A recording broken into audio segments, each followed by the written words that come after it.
Olá pessoal, tudo bem? Sejam bem-vindos. Nessa aula de hoje falaremos sobre lógica proposicional, que significa o estudo das proposições. Muito cuidado, porque muita gente acaba associando a lógica à língua portuguesa, mas posso dizer para você que uma coisa não tem nada a ver com a outra. Afinal, a lógica, ela possui diversos critérios e regras que são estabelecidas, que basta apenas você conhecer, compreender e colocar em prática para conseguir acertar as questões da sua prova. Afinal, a minha intenção aqui é preparar você para o seu concurso. A gente não está num curso de licenciatura em matemática ou algo do tipo, então vou passar a lógica proposicional de uma maneira simples, objetiva e que faça diferença na sua preparação. Começando então a nossa aula de hoje, falando sobre lógica proposicional. Primeiramente, nós vamos definir o conceito de proposição. Toda proposição, para ser assim considerada, é necessário que ela atenda a dois requisitos básicos. Eu preciso ter uma sentença declarativa, seja ela uma afirmação ou uma negação, e, além disso, a possibilidade de atribuir somente um valor lógico a essa sentença. Ou teremos uma verdade, né? Ou ela será verdadeira, ou teremos uma falsidade, ou seja, ela será falsa, tá? Em hipótese alguma, quando a gente trabalha com lógica proposicional, admitiremos ao mesmo tempo uma verdade e uma falsidade. Ou a proposição é verdadeira, ou a proposição é falsa. Detalhe importante, tá? Trabalhar com lógica proposicional é você estudar as sentenças. E quando você começa a se acostumar ao estudo das sentenças, o teu desempenho melhora consideravelmente. A ideia é, sempre que você tem uma sentença pela frente, inicialmente verifique se ela representa ou se ela não representa uma proposição.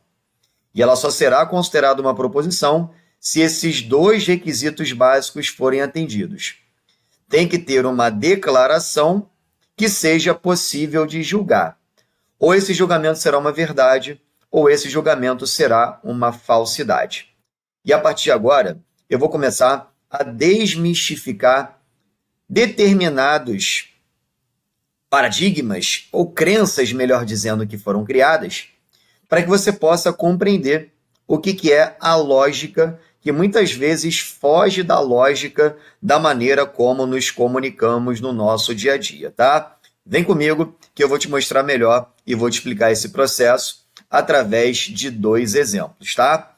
Primeiro exemplo está escrito: Igor não é servidor público. E aqui eu já faço uma provocação importante. Qual seria essa provocação? Vamos lá. Na sua opinião, quando você lê Igor não é servidor público, isso para você é uma afirmação ou isso é uma negação? Responde aí para mim, vai. Beleza. Provavelmente, é lógico que não dá para adivinhar, né? Porque isso aqui está sendo gravado especialmente para a sua preparação, mas é muito provável que as pessoas respondam, quando eu faço esse tipo de pergunta, que esse primeiro caso seria o caso de uma negação. Por que negação? Porque somos influenciados a acreditar que pelo uso da palavra não, isso já é o suficiente para representar uma negação. Porque é através da palavra não que costumamos nos recusar a fazer algo no nosso dia a dia, né? Se eu disse não, isso automaticamente na nossa cabeça já representa uma negação. Só que do ponto de vista lógico, a negação acontece quando você atribui valor lógico oposto ou quando você cria uma sentença que seja oposta à sentença inicial. Aonde eu quero chegar? Eu quero chegar na minha adolescência, porque lá na minha adolescência, quando eu morava com os meus pais, saudade dessa época, eu dizia assim para minha mãe: mãe, hoje à noite eu vou sair com os meus amigos. Vou para a noitada. Aí minha mãe falava assim, Igor, você não vai. Aí eu insistia, né? Poxa, mãe, por quê? Vai ser legal pra caramba, meus amigos e tal, que não sei o quê. Igor, eu estou afirmando que você não vai. Ou seja, a minha mãe fez uma afirmação. Só que na afirmação que foi feita por ela, ela utilizou a palavra não. E não tem problema. Não é porque ela usou a palavra não que aquilo vai ser considerado uma negação. Porque afirmar significa você ser assertivo. E você pode ser assertivo mesmo que você faça uso da palavra não. Então a minha mãe afirmava que eu não iria sair, e aí eu, esperto, já recorria ao meu pai, porque eu já sabia que o meu pai era a negação da minha mãe. Ou seja, o meu pai dizia o contrário. O meu pai dizia, o Igor vai sair. O vai sair é o oposto do não vai sair. O não vai sair seria uma afirmação. O vai sair seria uma negação dessa afirmação, tá? Então, muito cuidado, porque há uma forte tendência de você achar que através da palavra não, você já tem uma negação, mas na verdade, toda a declaração inicial é uma assertiva realizada, logo, é uma afirmação que está sendo feita, mesmo que tenha a palavra não. Tudo bem?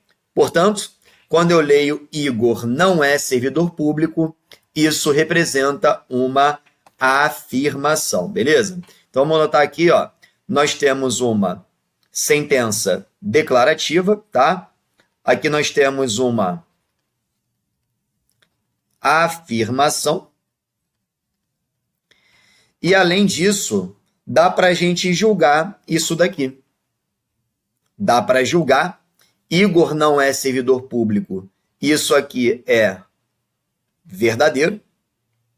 E a partir do momento em que eu tenho uma sentença declarativa que eu consegui julgar, eu posso afirmar que essa sentença é uma proposição. Até porque, se eu voltar à tela, para ser proposição tem que ter dois requisitos atendidos. Tem que ser uma sentença declarativa, tem que ser uma afirmação ou negação. Nesse caso, foi uma afirmação. E eu consegui atribuir a ela somente um valor lógico, que nesse caso foi uma verdade, porque realmente eu não sou servidor público, tá? Portanto, dá para garantir que nós estamos diante de uma proposição. Nesse caso, estamos diante de uma proposição verdadeira. Agora eu quero chamar a sua atenção, tá? Eu só consegui julgar essa sentença declarativa justamente porque houve uma definição. Como assim? Vou te explicar, tá? Se eu perguntar para você, quem não é servidor público naquela sentença? Vou colocar aqui de novo, ó. Igor não é servidor público. A pergunta que eu quero fazer para você é a seguinte: quem desse exemplo não é servidor público?